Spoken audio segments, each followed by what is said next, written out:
things are possible. It is possible to dream big and achieve those things. You can be the driver of the change that you would like to see.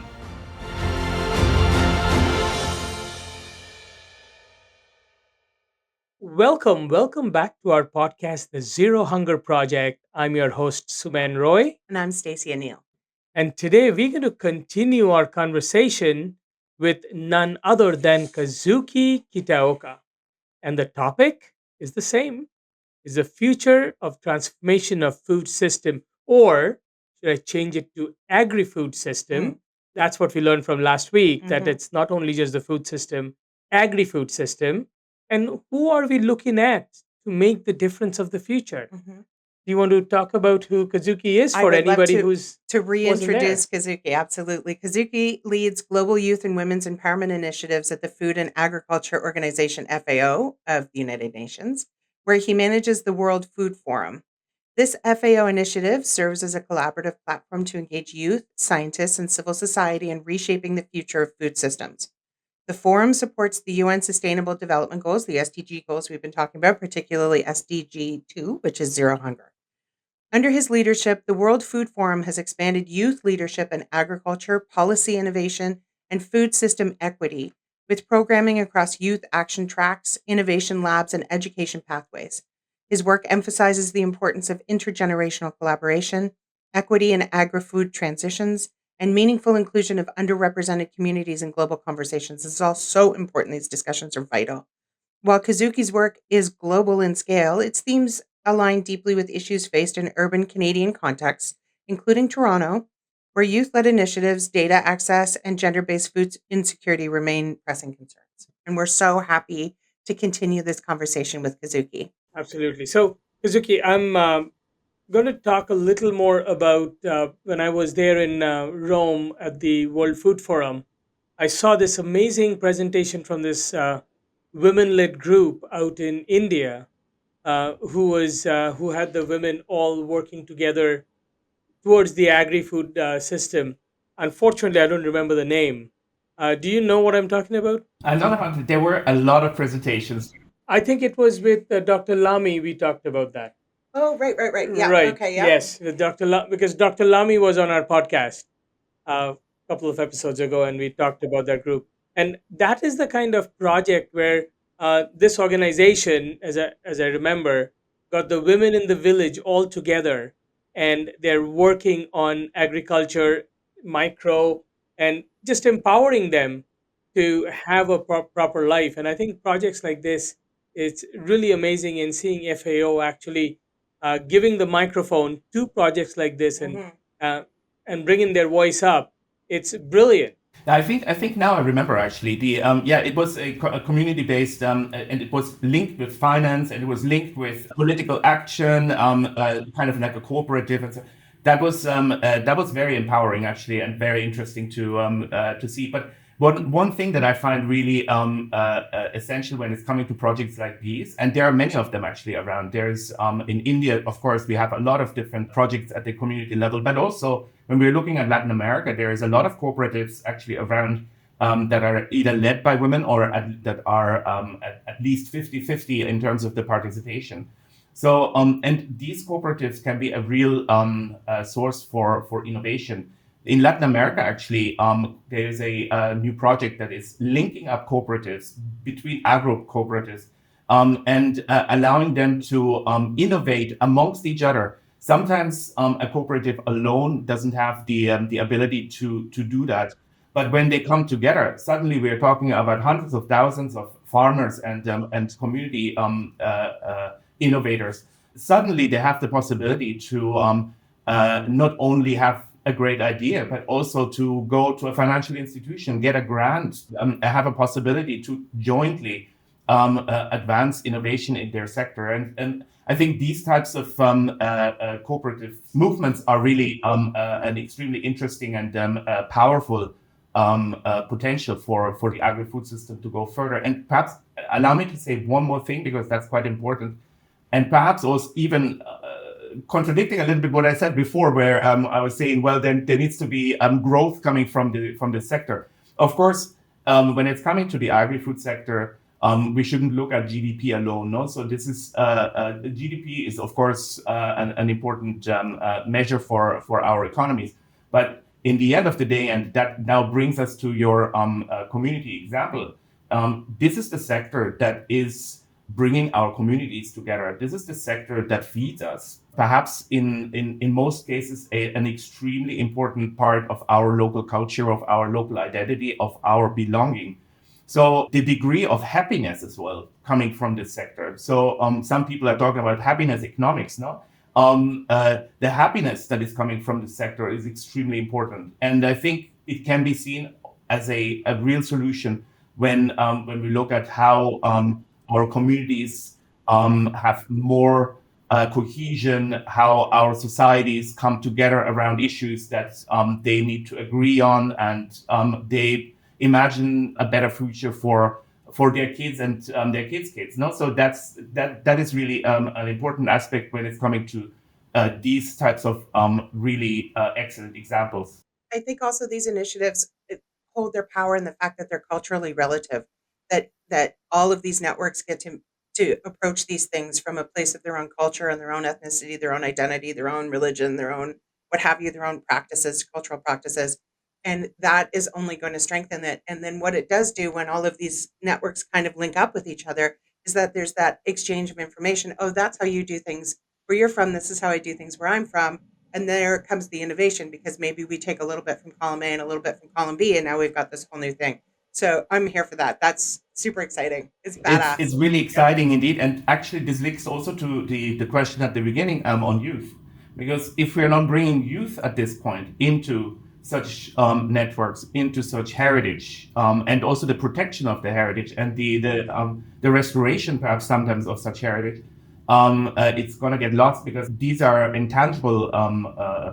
This is intangible heritage actually that we are talking about, and societies are being held together with these kind of intangible goods that we need to foster. And I think the agri-food system is really at the center of that. Yeah. And Agreed. kids also know how to use all the technology. They know Yes. they know how to do the TikTok. Much So- better than me. It's better than a whole generation of us. So one thing that I'm going to, and I'm probably going to create a divide here, but off late, what I'm seeing, especially, and you talked about Latin America, you talked about India, when it comes to farming or agri-food system, but also in with the youth, we are seeing less and less women and youth getting involved in the agri-food system, getting involved in the overall food conversation more in the developed countries as opposed to developing countries. In developing countries, we see at least the conversation is vibrant, while countries like Canada, for example, there is women farmers are much less than men farmers, or youth doesn't even want to go into the farming; they rather go to the cities and find a job on Bay Street. What is some advice that you have for us? Well, again, the agri-food sector is extremely vast, and there are definitely a lot of opportunities that come from the agri-food sector that may also be in the tech sector, in the investment sector, in the educational sector, and so on. And of course, it depends a little bit on the country how the agri-food field sector, no, where it's actually agriculture and forestry and fisheries is being structured.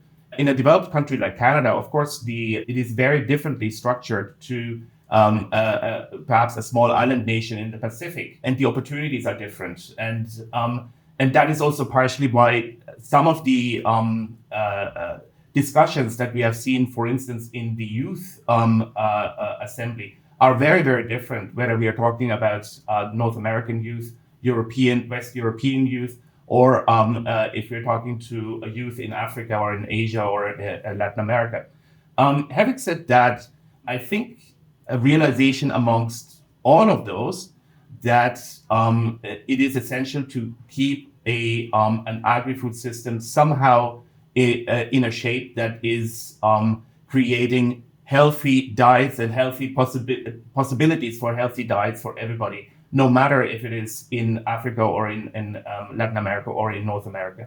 And there are a lot of opportunities to get involved in that in the North American context. And I think, Trace, you were mentioning before social media. there are a lot of opportunities for young people to get involved in, for instance, when it's coming to healthy diets, making people more aware about that, working perhaps also with urban food system providers and urban gardens in making our cities better again. And of course, if you are very, let's say, as somebody who is more interested in, I think you said Bay Street. Yeah. So if somebody is interested in Bay Street types of jobs, also very good. We can, if these jobs are essential as well for advancing investment into that into this sector. We've talked about women focused investments, but it's there should be also investments, for instance, into youth-led startups, into youth-led technologies in this field. And there can be policies that actually foster that. So this is, in the end, of course, I understand that not everybody wants to become a farmer, and in most countries, that would also be a weird step, perhaps, for some people to. And of course, it needs land ownership and all kinds of other things.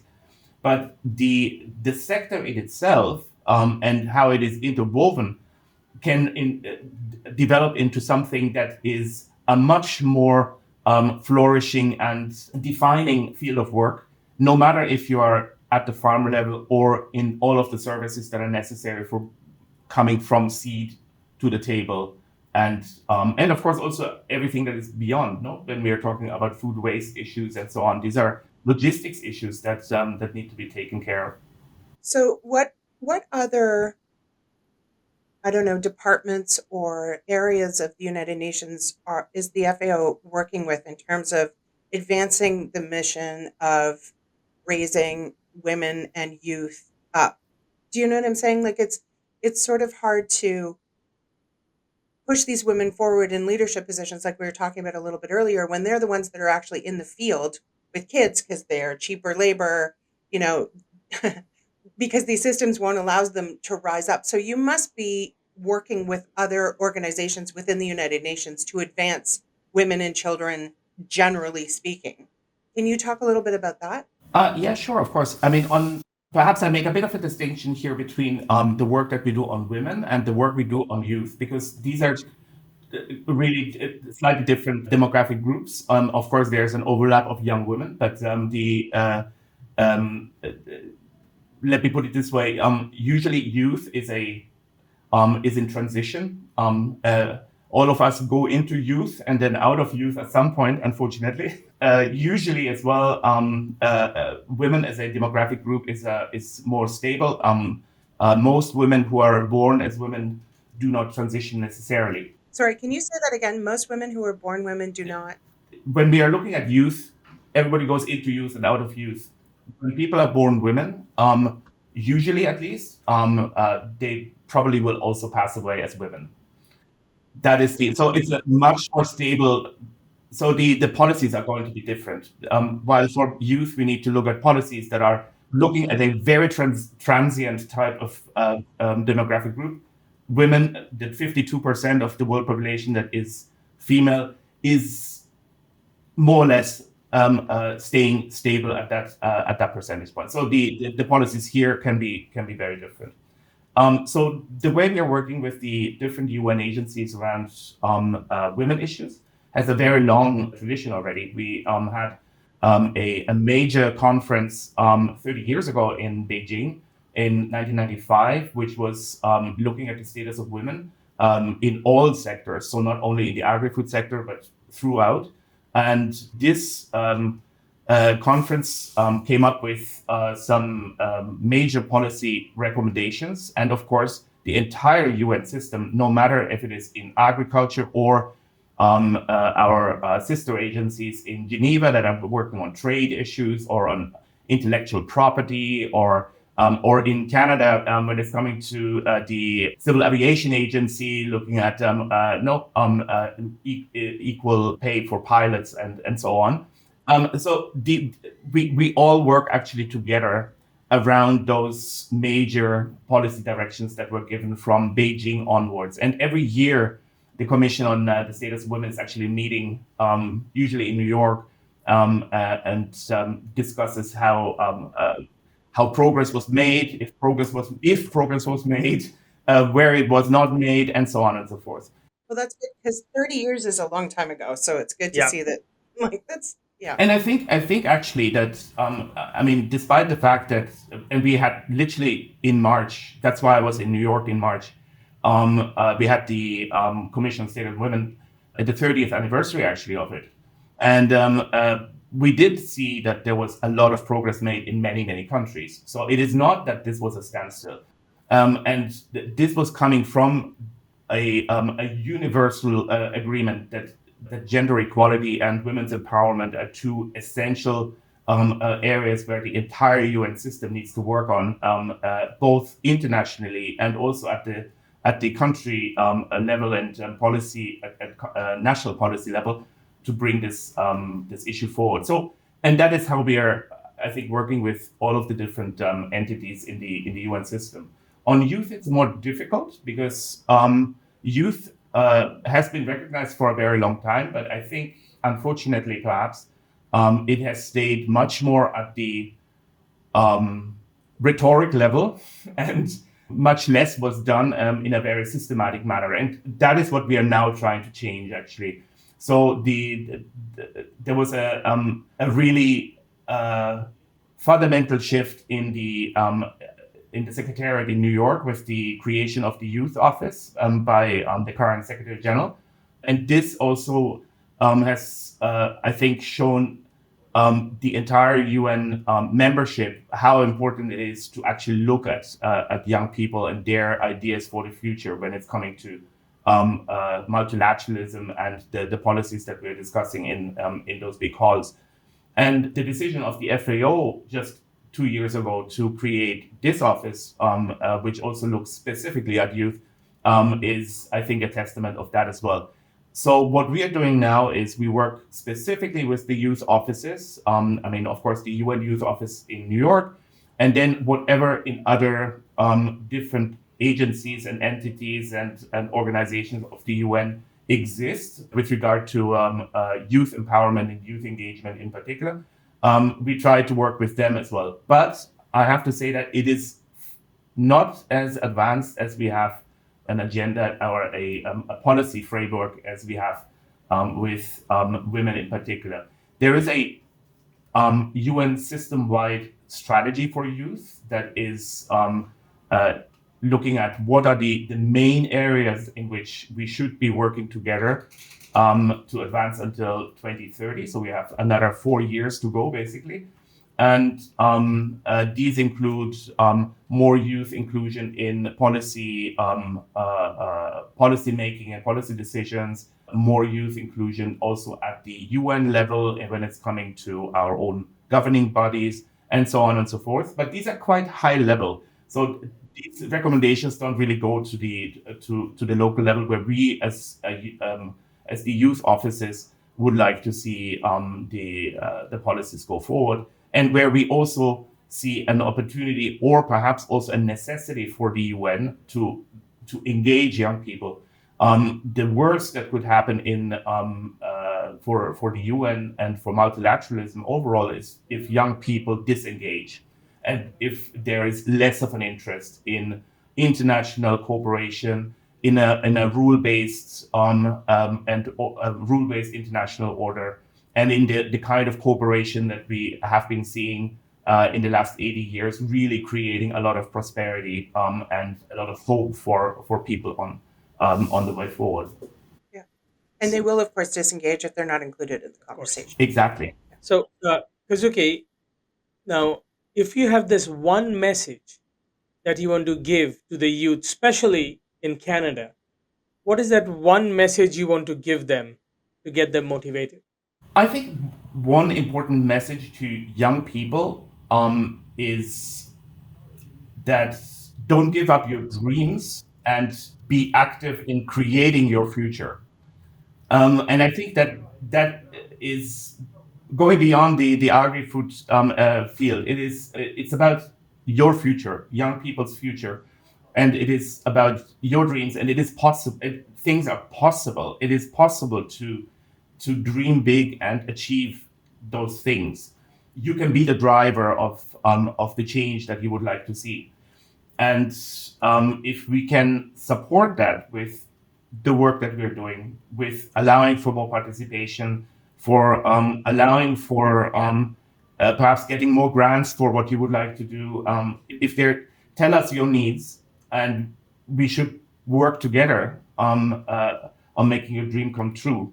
But I really would like young people to be hopeful for the future, and I would like to, and I know that we are in a very complicated situation overall with and it's very easy to focus on the challenges, but the future is not only going to be challenges, it's going to be also your future, and it's going to be hopefully a very good future for that you're building up yourself. I That's like that. amazing. It's a little eye of the tiger. It's like, Yeah. Rocky at the top of the stairs. I think also the important thing to note here is that it's not just you can be the change that you wish to see, which is something that we all love. We also need to understand that these systems are willing, these systems inside of which we're all trying to flourish, are willing to be expansive enough to allow for new thinking. So to not get um, jaded by the idea that these kids can't move needles. These needles are old. A lot of these needles are old and they just need to be moved out of the way. And we have to have leadership that's willing and open minded enough to come up with to be able to hear solutions coming from youth and women and all kinds of marginalized populations who have really good ideas to solve these problems. So it's kind of, I see it as working in tandem. It's yes, you have to dig in and kind of find different ways and be the architect of the change that you want, but it has to be done inside of a pliable system that will allow for that change. And I feel like, particularly with the creation of your new department, that that's something that seems to be happening, which is good because the United Nations historically has sort of been a bastion of stability and, and it Yes. doesn't really expand and contract because it wasn't designed to expand and contract, right? It was designed to sort of show strength and stability and consistency. And sometimes in situations like that, those systems don't allow for change. And to be able to see that the UN is also trying to be pliable at the same time as they're trying to kind of give everybody structure and move forward is really heartening. Because that I think would be very frustrating. So just to get back on that, I think so. I'm all about that. You got one chance, Kazuki. So I'm going to give you that one thing that you might want to say to governments that would actually make zero hunger possible. What is that one recommend? I know it's a. I love that we're doing this I here. know I think it's just putting you on the spot. Love that. You've got one chance. Come on, well, Kazuki. listen, I mean, you're in the belly of the beast, man. If we don't ask you, who are we going to ask? Exactly. One message perhaps would be to refocus some attention to this important sector. It's what we saw in the past 20, 30, 40 years was an attention more and more going perhaps importantly to other sectors of our societies. Perhaps some of them are in the financial industry, some others maybe in other industries, in tech industry. Of course, now we are looking a lot of attention in AI and so on.